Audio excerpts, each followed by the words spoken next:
bayan na may kanser ng lipunan na kailangang ibilad sa templo ng sambayanang Pilipino. Sisikapin kong mailantad ang kalagayan ng ating bansa ng may buong katapatan, nang walang itinatanggi. Itataas ko ang lambong na nagtatago sa kalinisan na pinagpapakasakit ng lahat sa katotohanan. Maging ang pag-ibig sa sarili, sapagkat bilang anak, talas kong ako man ay may sarili ring pagkukulang at katuwaan. Ang aklat ay nagkakaroon ng mga bagay na ngayon lamang may magsisiwalat. Napakasela ng mga ito. Pinagsikapan kong gawin ang ayaw gawin ng iba. Sinikap kong sagutin ang mga magpahamak na sa loob ng dantaon ay naitambak sa ating lupang sinilangan. Sa aking mga nobela ay pinilit kong sagutin ang mga mapanirang puring paratang sa mga kapwa ko Pilipino. Inilahad ko ang kawawang kalagayan ng ating lipunan, ang kahabag-habag na mga pasanin ng mga tao mula sa mga malulupit na panlulupig.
Ito, dito din yung kanto.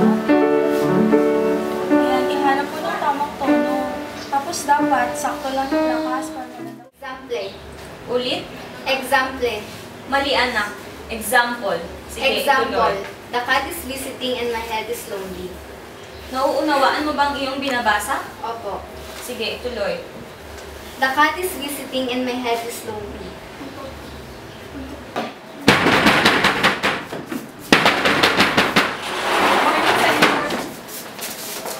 Where's your mother?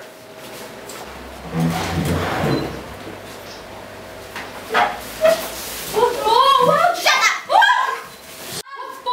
Wag kayong pumasok dyan! Wag niyo ginagalan ko! Aurora, you're under arrest. Nakakasalanan ko! Bakit niyo ako hinuhuli?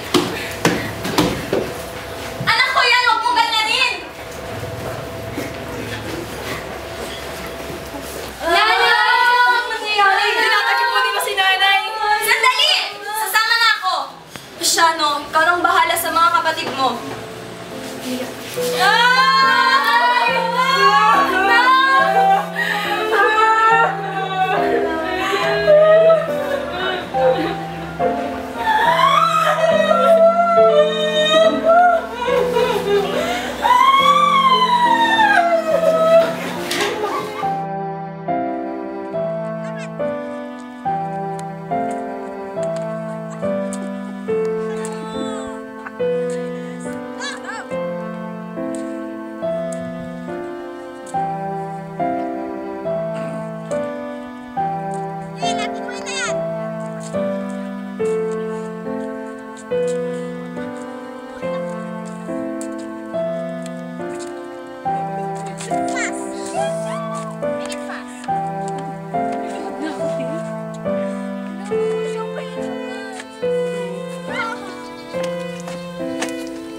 Angel!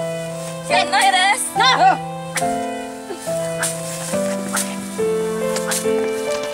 Kaawaan ng Diyos. Angel! puso kong inihandog ang aking buhay upang sa takdang panahon ay mahanap o masaksihan man lang ang lunas sa mga dinaraing na sugat ng ating bansa mula sa kamay ng mga Kastila.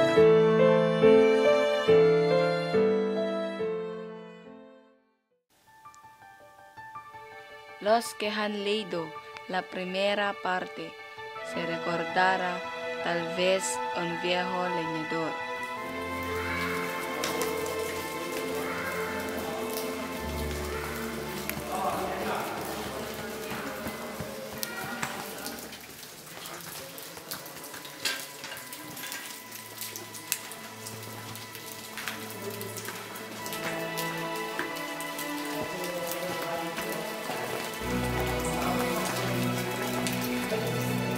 Kahamang Fraile, sila naghari sa ating bayan. Lalaban sa bayan! Ngunit paano? Bingi at bulag ang Espanya. Hindi niya narinig ang ating mga hinaing. Sa halip, ginagawa niya tayo util at kriminal. Tinatrato tayong parang pinakamababang uri ng hayop. Alam kong marami sa inyo ang natatakot. Ngunit matakot din kayo para sa inyong mga pamilya. Huwag na nating hintayin pang patayin nila ang ating mga anak. Inabuso na nila ang ating mga kababaihan. Kinamkam ang ating mga bukid. Tinanggalan ang ating dignidad. Tatahimik na lang ba tayo? Hindi! Handa ba kayong lumaban? Oo! Mabuhay ang Pilipinas! Mabuhay! Mabuhay ang Katipunan! Mabuhay! Mabuhay si Dr. Jose Rizal! Mabuhay! Lalaban tayo sa mga Kastila. Hindi na tayo magpapaapi. Kalayaan para sa Pilipinas! Mabuhay ang Pilipinas! Lepas niyo yung mga sedula. Ang sedula ito, sumisimbolo sa pagkaalipin natin sa mga Kastila. Punitin ang sedula! Mabuhay ang Pilipinas!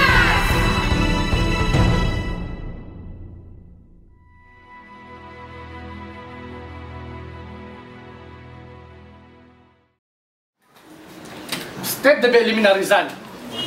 Contras todavía. Hay tiempo. Pero no hay evidencia de que Rizal es responsable de los eventos. Haz lo que te digo. O sufrir las consecuencias.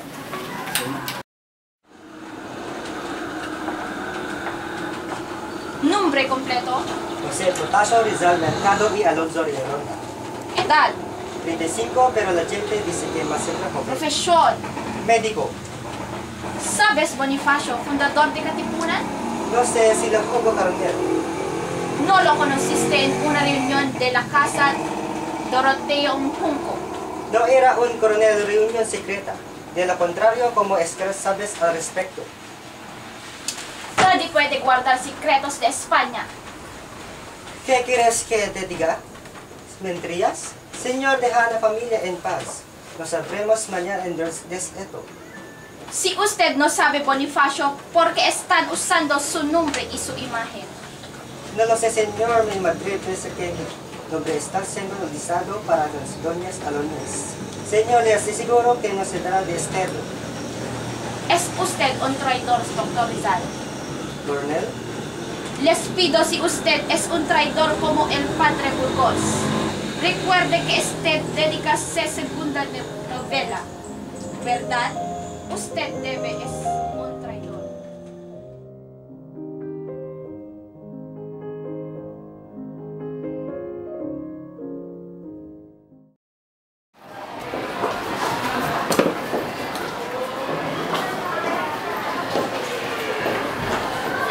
Magandang araw po, senyor. Magandang araw din.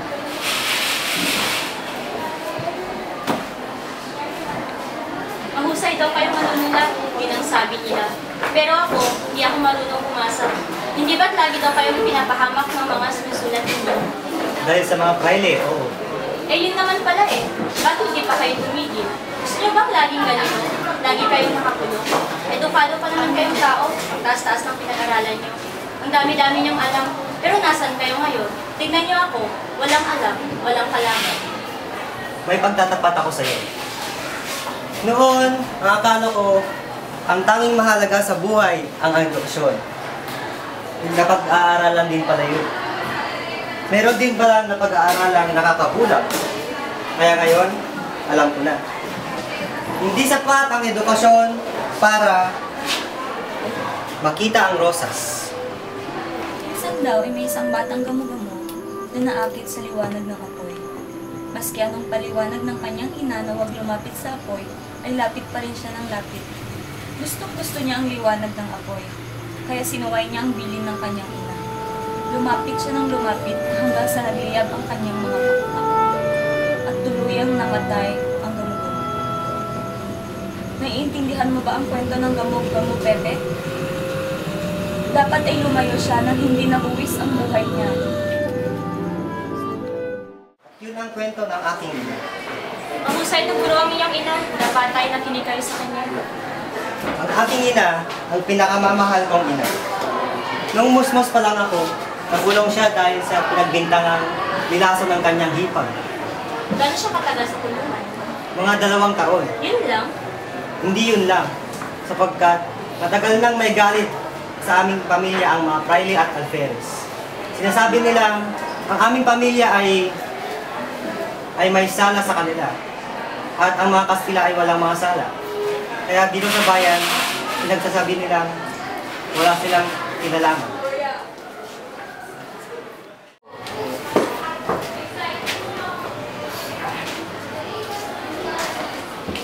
Magandang araw po, senyor. Luis Tapia del Grande, enamorado de la Entereza. Mi placero, Sir Rizal. Sí, Por lo tanto, mi siento. muchas gracias. Por favor, mi Virencio Manos. Kinabalaan kita, Rizal. Makaunti pa lang nalalaman ko sa batas. Huwag kang mag-alala. Kakaunti na rin naman ang natitirang tiwala ko sa batas. Marami akong naririnig na sabi-sabi patungkol sa inyo. Tulad ng Isa kang irreglo, filibustero, subversivo, at walang utang na loob. walang utang na loob. Kanino? Sa Espanya, sa pinagpuputangan niyo ng lahat. Maging ng iyong edukasyon. Sa kanya mo rin ba natutunan ang iyong edukasyon? Kaso mo ang pinag-usapan niyo. Sa bagay, tama ka. Marami ako natutunan sa kanyang universidad. Lalo na sa universidad dito sa Pilipinas. At nalaman ko rin na ang lahat ng tao dito ay hindi pantay-pantay.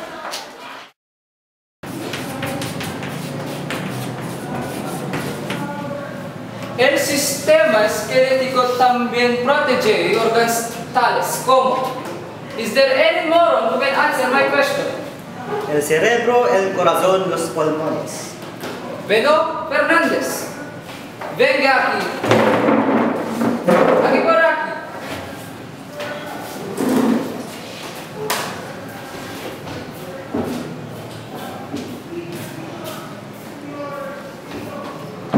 Ahora ven que se puede decir de la disparidad de sus alturas.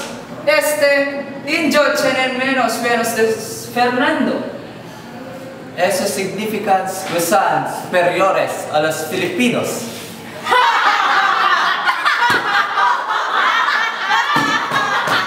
Profesor, si la estatura es la única razón del por qué los españoles se consideran superiores, entonces, ¿por qué España ha perdido alguna de sus colonias, donde las trabas no son grandes de estatura?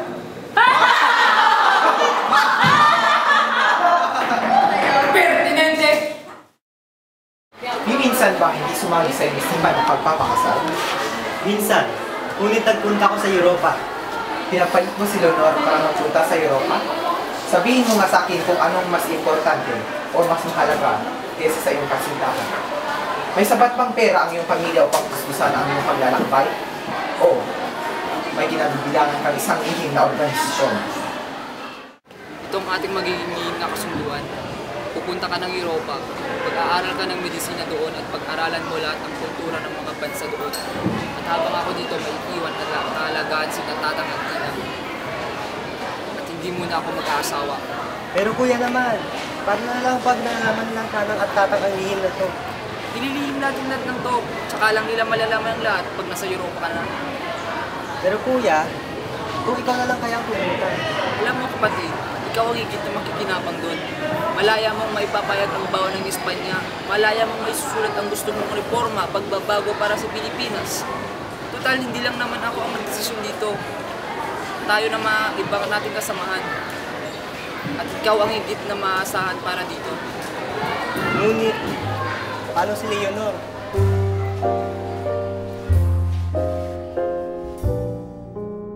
Nagawa ka ng bagong tula? Tuan mo naman ako. Ikaw ang liwanag at ako. Ang aking tulig at pagdami. Hindi mo i-islam na hindi mo kasi sumulong ng sintang ang ganda ng pagmasdan. Dahilan itong lugmok ng bago. Kanino mo ang isa sa lahat. Ba't bang dami mong tanong, Pepe? Sarili mo lang ba inisip mo? Dapat nang palayain ng Espanya ang Pilipinas. Kaya naman natin tumayo sa ating sariling paa, di ka ba? Tinatawag pa tayong mga Indio. At isa pa, wala silang kwenta. Tama. Mga walang puso. Mga gahabang praile. Magandang gabi mga kompanya. Magandang gabi, Rizal. Magandang gabi sir. Magandang gabi. Bakit dito sa Espanya? Kung nais ninyong sabing bobo ang mga gobyerno, papalakpakan lang kayo. Konti lang naman ang hinihiling sa Espanya. Ang bigyang kalayaan sa pamamahayag at bigyan ng pantay na karapatan, katulad ng mga Kastila. Kontento na ang Pilipinas sa kasalukuyang sistema. Para sa kanya o para sa inyo? Para sa atin. Sa Pilipinas. Maski magdi siya, mahirap na para sa kanya ang magbago. Mga kasama, sa tingin ko, tama ang kaibigan natin si Rizal. Makikilam tayo sa usaping ganyan. Magagalit sa atin ng Espanya. Salamat na tayo at marami nakakapunta at nakakakuha tayo ng edukasyon at marami pang iba. Tama. Edukasyon? Para lalo tayong magpakaduwag? Kontento na ba kayo sa habang buhay na pagpapaalipin? Hanggat di tayo tututong gumalang sa ating mga sarili, kailanman ay hindi tayo gagalang ng ibang lahi. Mausok na naman ang puwit ng mga praile, lalo na kapag nabasa nila ating susunod na pahayagan. Senior Del Pilar, Rizal, kung naiisip ko na sila lang naman talaga ang ating masugid na mamabasa. huwag kang magsalita ng ganyan. Dahil halalat na't hinihintay nila ang iyong pangalawang nobela. Bakit ano ba yan? Tungkol saan ba yan? Makikita mo rin.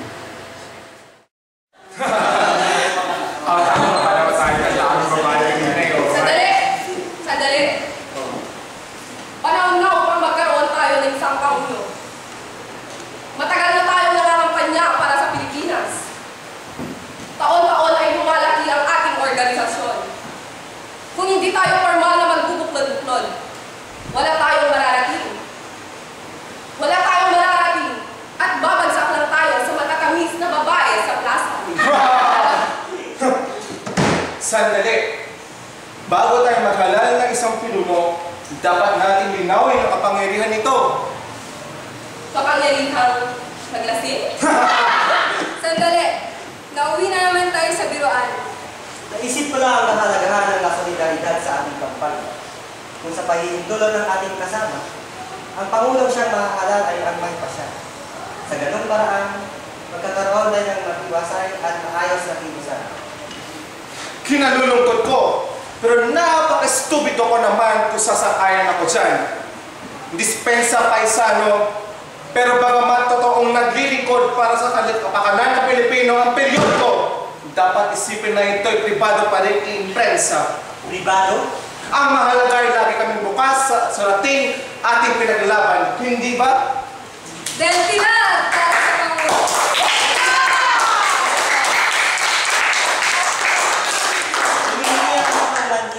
Akala ko hindi pribado, ngunit ang gamit ng ating solidaridad ay